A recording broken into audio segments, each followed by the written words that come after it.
Script. Have you ever wondered about the mysteries of lost civilizations and phantom islands? Today we delve into the curious case of Friesland. Picture this, the mid-16th century, a world not yet fully charted, where maps are as much art as they are science. Enter Friesland, a phantom island that began appearing on these maps between the 1560s and 1660s. Originally it was assumed to be a representation of Iceland, a known entity in a world full of uncharted territories. However, in a dramatic twist, the influential Zeno map of 1558 boldly charted it as a separate entity, located south of Iceland. This deviation sparked a wave of acceptance among the cartography community of the time. For the next 100 years, the enigma of Friesland, this phantom island, was accepted and reproduced by notable names such as the Maggiolo family of Genoa, Gerardus Mercator, and Jodocus Hondius. It's fascinating, isn't it? An island that was once accepted by renowned cartographers, now vanished from our maps. How did Friesland come to be on our maps? The story begins in the 16th century. The phantom island of Friesland, also known as Friesland, Frislanda, Frislandia or Fixland, found its place on the cartographic landscape thanks to an influential map drawn up by the Zeno brothers in 1558. This wasn't just any map. It was a map that claimed to chart the North Atlantic, as it was explored by the brothers' ancestors in the 14th century. On this map, Friesland was shown as an island separate from Iceland, a departure from the common belief of the time that Friesland was simply an approximation of Iceland. This bold depiction set the course for the island's future appearances on maps. But how did this phantom island gain widespread acceptance? The answer lies with the Maggiolo family of Genoa, Gerardus Mercator and Jodocus Hondius. These were the cartographers of the day, the ones who decided what made it onto the maps and what didn't. The Maggiolo family, who were renowned for their nautical charts, adopted the depiction of Friesland from the Zeno map, reinforcing its presence in the cartographic world. Gerardus Mercator, the man whose name is associated with the Mercator projection, a method still used in navigation today, also accepted the existence of Friesland and included it on his maps. The same goes for Jodocus Hondius, a respected Flemish cartographer. Their acceptance and reproduction of Friesland on their maps led to a ripple effect.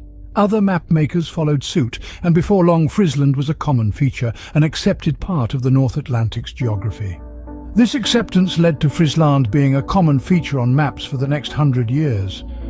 Despite being a phantom, Friesland had a very real presence on the maps of the time, a testament to the influence of the Zeno map and the map makers who adopted its depiction. So, what happened to Friesland?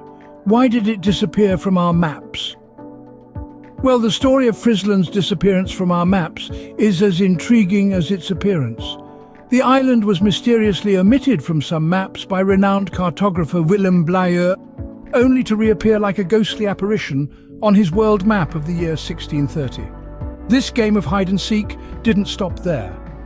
In 1652, the enigmatic Friesland surfaced again on a world map created by Vischer. It's as though Friesland was playing a cosmic game of peekaboo with the world, appearing and disappearing at will. Vincenzo Coronelli, a prominent Italian cartographer, even went as far as to place Friesland close to Greenland on his 1693 map. Yet, at the same time, the true identity of Friesland was being questioned. Enter Frederick J. Pohl, a historian and explorer who had a different theory altogether.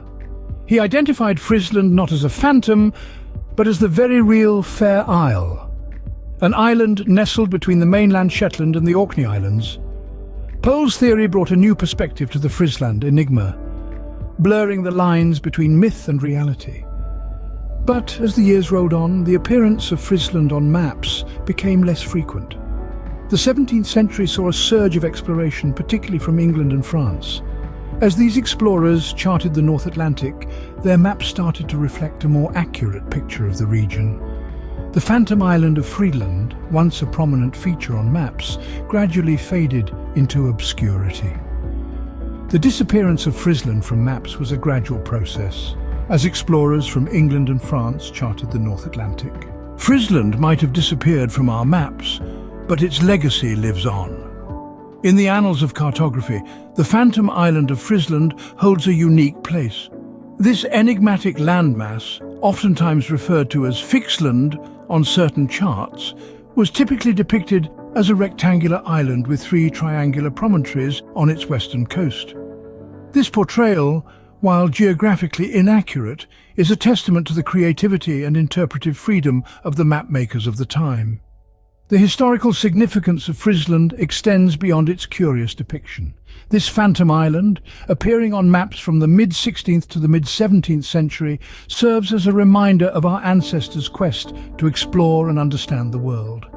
It symbolizes the challenges faced by early explorers and cartographers in accurately mapping uncharted territories, often working with second-hand or hearsay information. As the centuries passed, the myth of Friesland gradually faded. This was not a sudden erasure, but a slow process, as explorers from England and France, among others, charted the North Atlantic with increasing precision.